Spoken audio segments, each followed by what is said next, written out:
খোদার কসম আল্লাহ বলেন, বুঝে শুনে আমার বান্দা যদি গুনাহ ছেড়ে দিয়ে আর করবে না ওয়াদা দিয়ে, আমি আল্লাহর কাছে চোখের পানি ফেলে মাফ চাই। এবার গুনাহ যদি আসমান পরিমাণও হয়, আমি আল্লাহ ওয়াদা করলাম বিনিময়ে পুরা মাগফিরাত দিয়ে দেব। উলাইকা জাযাউহুম মাগফিরাতুম মির রাব্বিহিম, পুরা মাফ। যে শর্ত হইল বান্দা আর করবা না, ওয়াদা দিতে হবে, গুনাহগুলো ছেড়ে দিতে হবে।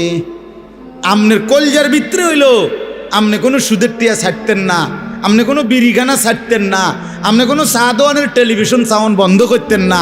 আমনে হুজুরের লগে যে ডোলেন আস্তাগফিরুল্লাহ রাব্বি, আমনে কীর্তেন লরেন, আমনের পকেটে দে বিড়ি,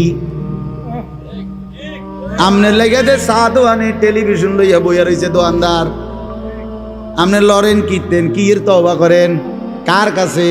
আল্লাহ বুঝে না? কথা বলে না? হ্যাঁ, আল্লাহ জানে না? এটারই নি কয় তওবা।